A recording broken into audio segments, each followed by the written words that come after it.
Hi అండి, నమస్తే. Welcome to read with Yashu. నిన్నటి భాగంలో అచ్యుతుడు ఇంద్రాది బృందారకులతో కూడి జలంధరునితో యుద్ధాని కోసం బయలుదేరాడు.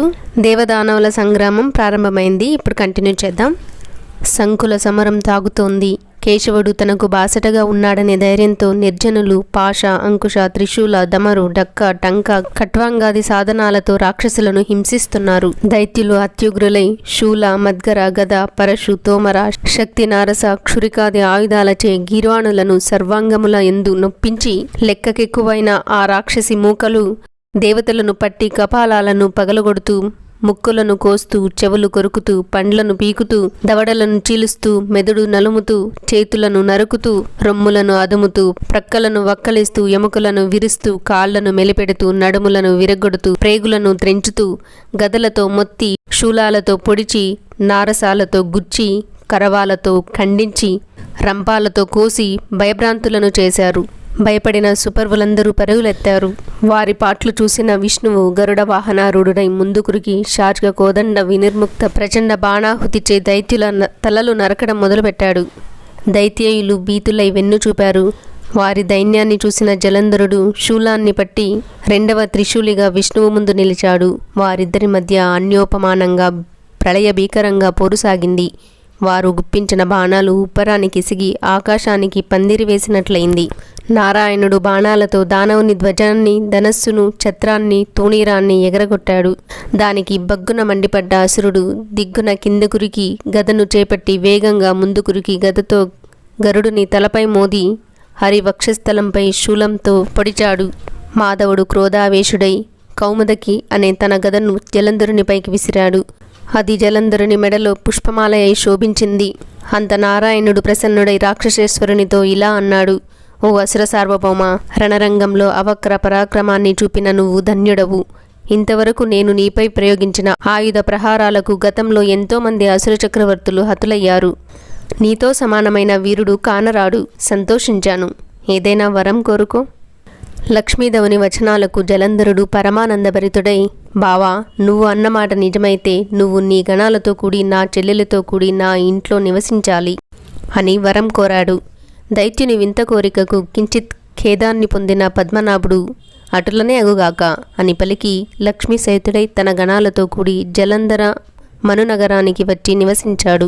అప్పుడు ఆ దానవరాజు అక్కడి దేవతల పదవులలో రాక్షసులను నియమించాడు. ఈ విధంగా స్వర్గము, వైకుంఠములోని దేవతాధికార పదవులన్నీ రాక్షసులచే నిండిపోయింది. జలంధరుడు భూమికి వచ్చి ప్రజలను కన్నబిడ్డల వలె కంటికి రెప్పలా కాపాడుతూ ధర్మబద్ధంగా పరిపాలింపసాగాడు. అతని రాజ్యంలో వ్యాధిగ్రస్తులు కానీ, దుఃఖితులు కానీ, దీనులు కానీ, యాచకులు కానీ, కృషులు కానీ ఒక్కడైనా లేడు. జారులు కానీ, చోరులు కానీ లేరు. ఈ విధంగా ముల్లోకాధిపత్యాన్ని వహించి ధర్మబద్ధంగా జలంధరుడు పాలన చేస్తుండగా జ్ఞాతులైన దేవతలు దుఃఖితులయ్యారు. దుఃఖితులై శంకరుడొక్కడే మనకు దిక్కని ఎంచి మనసులో స్తుతించగా ఆ ప్రభువు నారదుని ప్రేరేపించాడు. నారదుడు జలంధర నగరానికి వచ్చి దేవతలను కలుసుకున్నాడు. వారంతా తమ దుఃఖాన్ని దేవర్షి ముందు వెళ్ళబోసుకున్నారు. నారద, సాక్షాత్తు లక్ష్మీదేవి ఈ దానవుని నగరంలో కొలువై ఉంటే మాకు ఇంకేమి మిగిలింది చెప్పు. నువ్వు ఉపాయశాలివి కనుక ఏదో ఒక ఉపాయాన్ని ఆలోచించి మమ్మలను ఈ కష్టాల నుండి తప్పించు. ఈ దైత్యుని మట్టిపెట్టే మార్గం కూడా ఆలోచించు అని దీనంగా ప్రార్థించారు. నారదుడు వేల్పులను ఊరడించి రాక్షసుని కొలువుకూటానికి వెళ్ళాడు. నారదాగమనాన్ని విన్న దైత్యుడు ఎదురేగి చేతులు జోడించి స్వాగత మర్యాదలు చేసి శాస్త్రోక్తంగా పూజించి వచ్చిన పనిని ఆజ్ఞాపించండి అని కోరగా ఆ దేవర్షి పతనహేతువులైన పలుకులను సుమధురంగా ఇలా పలికాడు: ఓ దానవ సార్వభౌమ, నువ్వు చాలా బుద్ధివంతుడవు. సృష్టాదిగా అనేక మంది రాక్షస సార్వభౌములను నేనెరుగుదును.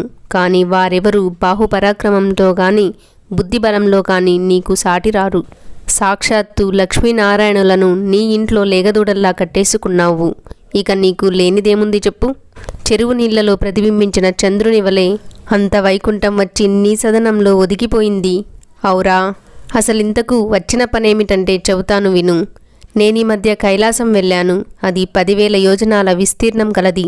అక్కడి రాళ్లన్నీ చింతామణులే, చెట్లన్నీ కల్పవృక్షాలే, గోవులన్నీ కామధేనువులే, అశ్వాలన్నీ ఉచ్చైశ్వాలే, మాతంగాలన్నీ ఐరావతాలే.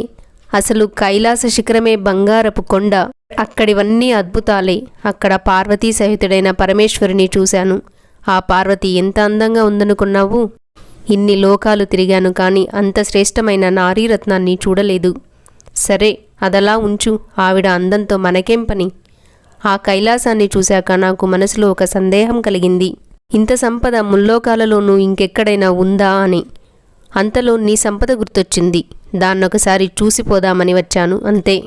నారదుని పలుకులకు ఉబ్బి తప్పిబైన జలంధరుడు తన పూర్ణ సంపదను ప్రదర్శించాడు. దానిని చూసిన నారదుడు ఇలా అన్నాడు: ఓ దానవ వీరా, నిజంగానే నీ సంపద గొప్పది. నీకు లేనిదంటూ ఏమీ లేదు. కానీ ఒక్కటే కొరత కనిపిస్తోంది. నీ సంపదలో శ్రేష్టమైన స్త్రీరత్నం లేదు. అది లేనినాడు ఇదంతా వ్యర్థమే. నారీ శిరోమణి అనే మాట చెవిన పడేసరికి, నారద, అట్టి స్త్రీరత్నం నాకెక్కడ దొరుకుతుంది అన్నాడు వెంటనే.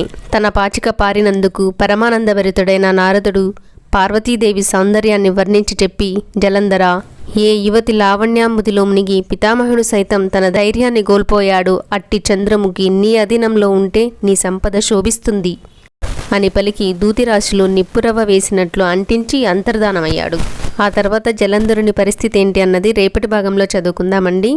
సర్వం ఉమామహేశ్వర పాదార్పణం.